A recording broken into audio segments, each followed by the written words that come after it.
Hello. इस video में हम लोग ज्योमेट्री के बेसिक डिस्कशन को कंटिन्यू करेंगे। यहाँ पे हम लोग बात करने वाले हैं लाइंस एंड एंगल्स की।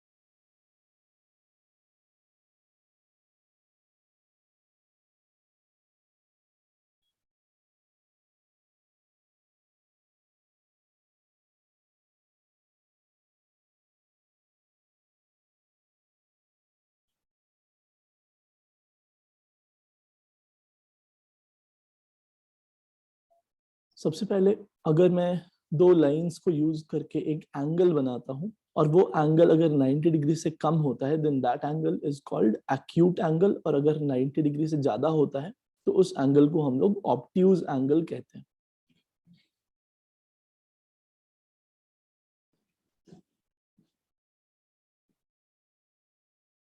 अगर एंगल 90 डिग्री के बराबर होता है, मान लीजिए मैंने दो लाइंस को यूज करके एक एंगल क्रिएट किया और वो एंगल 90 डिग्री के इक्वल है, then that angle is called right angle. और अगर आप इस राइट एंगल को किसी भी लाइन से आप इसको डिवाइड करेंगे, मान लीजिए आप यहाँ पे एक तीसरा लाइन ड्रॉ करते हैं, तो किसी भी लाइन से अगर आप उसको डिवाइड करेंगे तो उस केस में जो दो नए एंगल्स जनरेट होंगे, मान लीजिए ये एंगल θ1 है और ये वाला जो एंगल है मान लीजिए θ2 है, तो ये θ1 और θ2 को हम लोग कॉम्प्लीमेंट्री एंगल कहते हैं।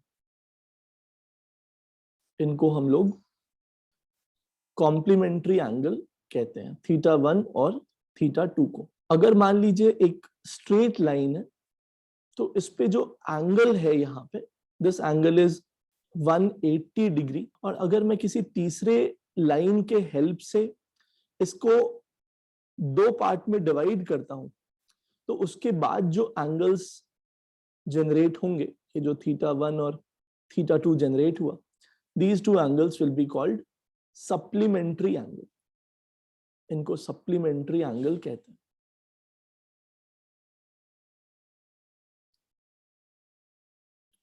तो बेसिकली अगर दो एंगल्स का सम 90 डिग्री है तो उन दोनों एंगल्स को हम लोग कॉम्प्लीमेंट्री एंगल कहते हैं।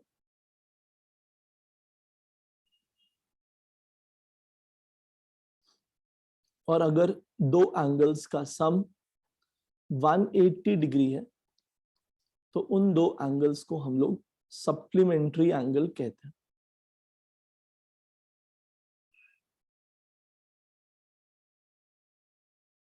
जैसे इसके ऊपर आपको कुछ बेसिक क्वेश्चंस देखने को मिल सकते हैं।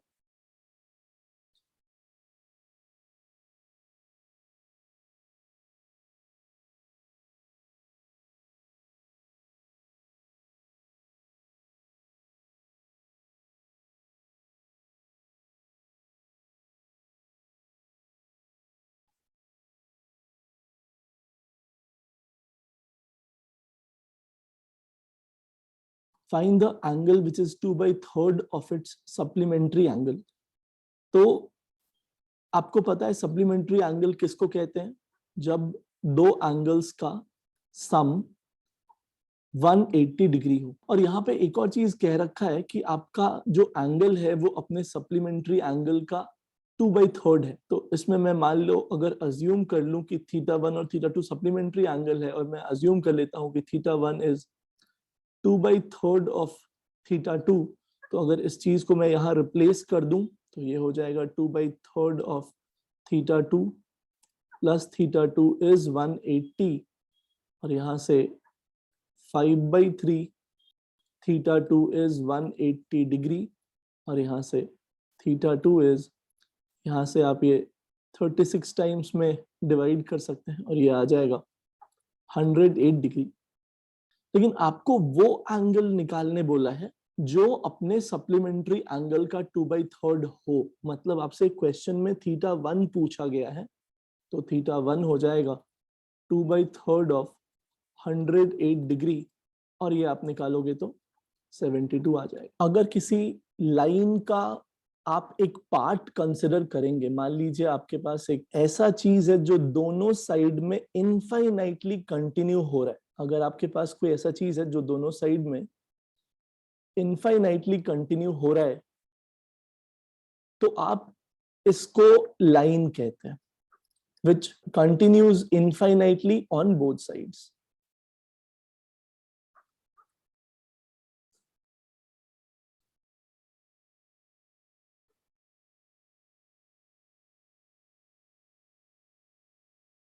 जबकि अगर सिर्फ एक साइड में अगर इनफाइनाइटली कंटिन्यू होता है, मान लीजिए अगर सिर्फ एक साइड में इनफाइनाइटली कंटिन्यू हो रहा है, तो आप इसको रे कहते हैं, continues infinitely on one side.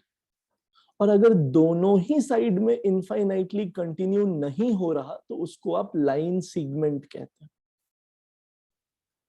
जिसके दोनों ही साइड में एंड्स हैं, उसको लाइन सेगमेंट कहते हैं। जैसे मान लीजिए आपके पास पैरेलल लाइंस हैं, आपके पास मान लीजिए दो पैरेलल लाइंस हैं,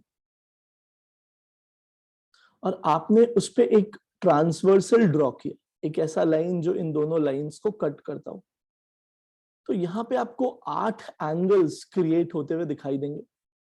मान लीजिए ये एंगल 1 है, ये एंगल 2 है, 3 है, 4 है, 5 है, 6, 7, 8। सो दो पैरेलल लाइंस पे अगर आप एक ट्रांसवर्सल ड्रॉ करते हैं, तो आपको 8 एंगल्स जनरेट होता हुआ दिखाई देगा। लेकिन एक्चुअली में इसमें सिर्फ 2 ही तरह के एंगल्स हैं, इसमें 4 एंगल एक जैसे होंगे और 4 एंगल दूसरे जैसे होंगे। तो बेसिकली 2 ही तरह के एंगल्स हैं। ये जो 8 एंगल्स बने हैं उनमें सिर्फ 2 ही टाइप। सबसे पहले इसमें हम लोग वर्टिकली ऑपोजिट एंगल को स्पॉट कर लेते हैं।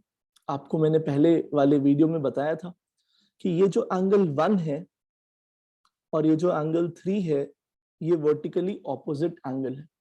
सिमिलरली ये जो एंगल 2 है और ये जो एंगल 4 है, ये भी वर्टिकली ऑपोजिट एंगल है। अगर नीचे वाले लाइन पे देखा जाए, तो ये जो एंगल 5 है और एंगल 7 है, ये वर्टिकली ऑपोजिट है, और एंगल 6 और एंगल 8 भी वर्टिकली ऑपोजिट है। और अपने को पता है कि vertically opposite angles are equal, तो हम लोग पहले तो ये कह सकते हैं कि एंगल 1 और एंगल 3 इक्वल होगा, एंगल 2 और एंगल 4 इक्वल होगा, एंगल 6 और एंगल 8 इक्वल होगा, एंगल 5 और एंगल 7 इक्वल होगा। इसके बाद यहाँ पे एक और कंसेप्ट है which is called corresponding angles.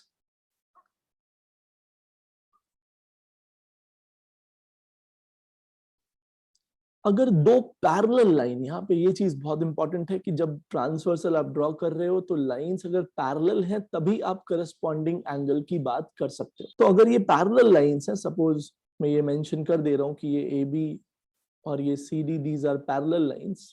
तो अगर ये लाइंस पैरेलल हैं, तो ये जो एंगल 1 है और ये जो एंगल 5 है, इसको हम लोग करस्पॉन्डिंग एंगल कहते हैं। And even these are equal, ये भी इक्वल होते हैं, बराबर होते हैं। ये जो एंगल 2 है और एंगल 6 है, ये भी इक्वल होगा। ये जो एंगल 7 है और एंगल 3 है, ये भी इक्वल होगा। एंगल 4 और एंगल 8 भी इक्वल होगा। तो यहाँ पे आपके पास एक पेयर यहाँ पे इक्वल होता हुआ आपको दिखाई दे रहा है, 4 pair sorry, vertically opposite angle के थ्रू, और आपको 4 पेयर यहाँ पे दिख रहा है करस्पॉन्डिंग एंगल के थ्रू। अब आप देख सकते हैं कि 1 3 के भी इक्वल है और 1 5 के भी इक्वल है, और 5 7 के भी इक्वल है, इवन 3 भी 7 के इक्वल है। तो आप कह सकते हैं कि 1 3 5 7 आर इक्वल। सिमिलरली 2 और 4 इक्वल है, 2 और 6 भी इक्वल है, 4 और 8 भी इक्वल है। तो यहां से आप कह सकते हैं कि एंगल 2, एंगल 4, एंगल 6, एंगल 8 ये भी इक्वल एंगल्स हैं। तो इस तरह से आप देख सकते हैं कि बेसिकली ये 8 एंगल्स में से 2 ही टाइप के एंगल हैं। यहाँ पे आप एक और चीज देख पा रहे हैं, जैसे कि ये 1 वाला एंगल है, वो आपने देखा कि 5 वाले एंगल के साथ इक्वल था, करस्पॉन्डिंग एंगल होने की वजह से। सिमिलरली आपने देखा कि ये 1 वाला एंगल 7 के साथ भी इक्वल है। तो ये 1 और 7 को हम लोग कहते हैं ऑल्टरनेट एंगल। इनको हम लोग कहते हैं ऑल्टरनेट एंगल, और ये भी इक्वल होते हैं। जैसे 1 और 7 ये ऑल्टरनेट एंगल हो गया। पहले आप करस्पॉन्डिंग ढूंढो और फिर वर्टिकली ऑपोजिट जाओ। जैसे एंगल 2 और एंगल 8, जैसे 2 और 6 करस्पॉन्डिंग हो गया, 6 और 8 वर्टिकली ऑपोजिट हो गया, ये भी इक्वल होता है। अगर मैं 3 के लिए पूछूं तो 3 और 7 करस्पॉन्डिंग है, 7 और 5 ऑपोजिट है, यानी 3 और 5 ऑल्टरनेट है। और सिमिलरली 4 और 6 ऑल्टरनेट होगा, क्योंकि पहले आप 4 से 8 पे आओ, करस्पॉन्डिंग है, 8 और 6 वर्टिकली ऑपोजिट है, तो 4 और 6 ऑल्टरनेट होगा। तो ये सारे एंगल्स भी इक्वल होते हैं।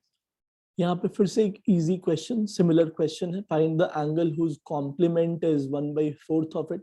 कॉम्प्लीमेंट्री एंगल्स के बारे में आप जानते हो कि θ1 और θ2 का सम कितना होना चाहिए, 90। तब इन एंगल्स को हम लोग कॉम्प्लीमेंट्री एंगल कहते हैं। और कह रहा है कि एंगल का कॉम्प्लीमेंट्री एंगल 1/4 होना चाहिए। मतलब अगर मैं θ1 को ले रहा हूं, सो इट विल बी θ2/4। तो अगर मैं सब्स्टिट्यूट कर दूं तो θ2/4 plus θ2 is 90. So this will be 5 θ2/4 is 90, and this will be θ2 is, यहां से अगर आप इसको डिवाइड करेंगे तो ये 72 डिग्री आ जाएगा।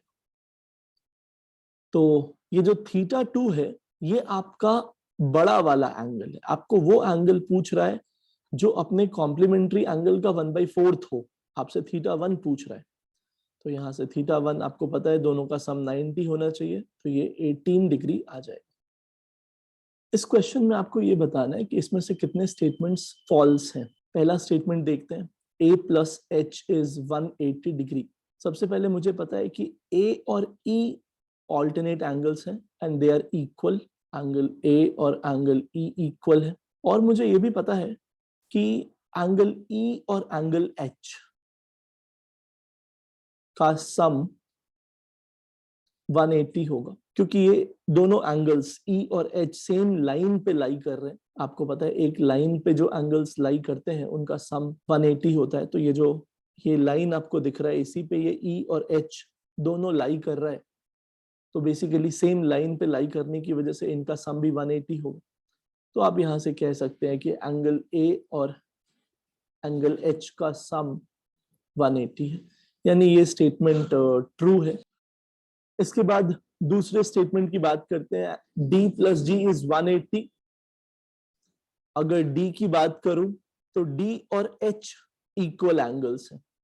आपको दिख रहा है d और h ऑल्टरनेट एंगल्स हैं, तो ये इक्वल होगा। और h और g का सम 180 है, क्योंकि h और g सेम लाइन पे लाई कर रहे हैं। आपको दिख रहा है यहाँ पे कि ये दोनों एंगल्स एक ही लाइन पे लाई कर रहे हैं, तो एंगल्स का सम उस केस में 180 होता है। तो यहां से आप कह सकते हैं कि angle D plus angle G is 180।